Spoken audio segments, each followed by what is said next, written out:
जळगाव ग्रामीण मतदारसंघातील धरणगाव तालुक्यातील भवरखेडे येथील तरुणांनी माजी मंत्री गुलाबराव देवकर यांच्या नेतृत्वावर विश्वास ठेवत शेकडो तरुणांनी शरदचंद्र पवार राष्ट्रवादी काँग्रेस पक्षात जाहीर प्रवेश केला। शरदचंद्र पवार राष्ट्रवादी काँग्रेस पक्षात प्रवेश करणाऱ्या सर्व युवकांचे माजी मंत्री गुलाबराव देवकर यांनी पक्षाच्या वतीने स्वागत केले। तरुणांची माजी मंत्री गुलाबराव देवकर यांना वाढती पसंती जळगाव ग्रामीण मतदारसंघातून दिसून येत आहे।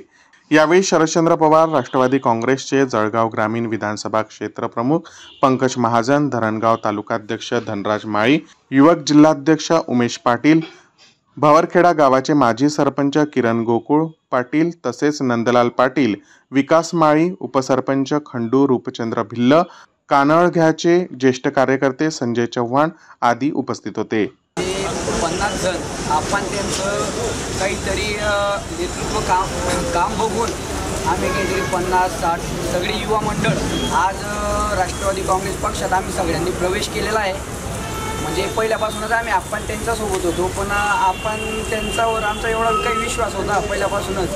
पण सगळे युवा जे मित्रमंडळ सगळे तरुण मंडळी आहे त्या आता त्यांना काहीतरी आपणची पण आम्हाला काहीतरी गरज आहे ना, आम्हाला म्हणजे आमची पण गरज आपण त्यांना काहीतरी आणि सत्याचा मागे चालणारा माणूस कधी पण वाईट नसतो। समोर ज्याला जर वाईट वाटत असेल पण कधीही सत्याचा मागे चालायचं आणि त्याच्यामुळे सगळ्या तरुण मंडळांनी आज राष्ट्रवादी काँग्रेस पक्षामध्ये प्रवेश केलेला आहे। देणाऱ्याने देत जावे, घेणाऱ्याने घेत जावे, घेता घेता एक दिवस देणाऱ्याचे हात द्यावे। असेच आमचे आप्पासाहेब नेहमी विद्यार्थ्यांसाठी असो किंवा शेतकऱ्यांसाठी असो त्यांच्या हितासाठी त्यांच्या कल्याणासाठी नेहमीच आमच्यासोबत असतात। म्हणून आम्ही आप्पासोबत विश्वास ठेवून आपल्या जिल्ह्याचे किंवा आमच्या तालुक्याचे विद्यार्थी हे स्पर्धा परीक्षेची तयारी करण्यासाठी PSI हो किंवा कलेक्टर हो कुठलाही IAS अधिकारी हो आणि शेवटपर्यंत आपण त्यांच्या मुखातून आपण त्यांचं नाव निघावं म्हणून आपण त्यांच्यावर विश्वास ठेवून आम्ही सर्व युवक म्हणून नव मतदार म्हणून आम्ही या पक्षात राष्ट्रवादी शरदचंद्रजी पवार या पक्षात प्रवेश करत आहोत। राष्ट्रवादी काँग्रेस पक्षाचा साहेब हे आपल्या गावासाठी काही प्रेम दिले पहिले तर आता सुद्धा तेच ना प्रेम असंच राहील आपल्या गावावर। त्यासाठी आपण काहीतरी मतदान एकदम भरभराटीने थोडी ताकद लावसू आणि आपण त्यातले खुशी दिसू की आमना गाव तुमना मागे फुल डायरेक्ट फुल सपोर्ट माहे। तर यासाठी सर्व आम्ही युवक मंडळी आपण तेच ना मागे सहमत आहे आणि तेच ना करता उभा आहे राष्ट्रवादी पक्षासाठी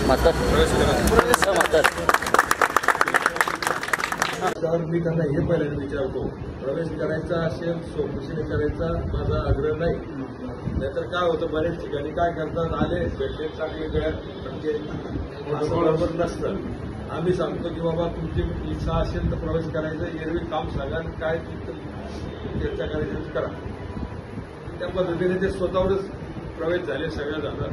सांगायचा उद्देश असा आहे की आता वातावरणामध्ये बदल झालेला आहे खूप सगळ्या मतदारसंघामध्ये।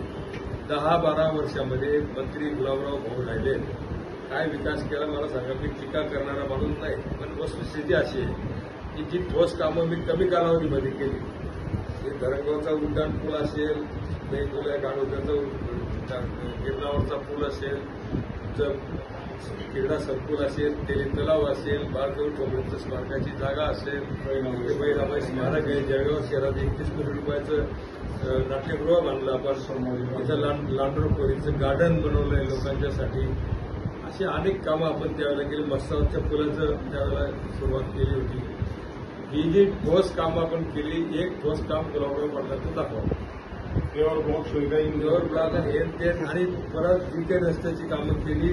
आता आम्ही इतक्या व्हिडिओ क्लिप तयार केलेल्या आहेत, आम्ही सगळं आमच्या पूर्ण मतदारसंघामध्ये आम्ही शूटिंग केलं। पूर्वीच्या आपल्या कामांचं पण त्यांच्या कामाचं एक रस्ता 2-3 बनवतात, करोडो रुपये वेस्ट होतात। राष्ट्रीय संपत्ती तुमची आपल्या टॅक्स मधून गव्हर्नमेंटला आपण टॅक्स देतो पैसे आणि त्याच्यातून अशा पद्धतीची कामं होतात। पैशाचा चुराडा चाललाय, सरकारचं दिवाळा काढण्याचं काम चाललेलं आहे।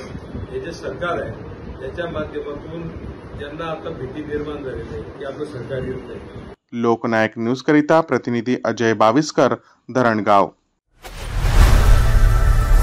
लोकनायक न्यूज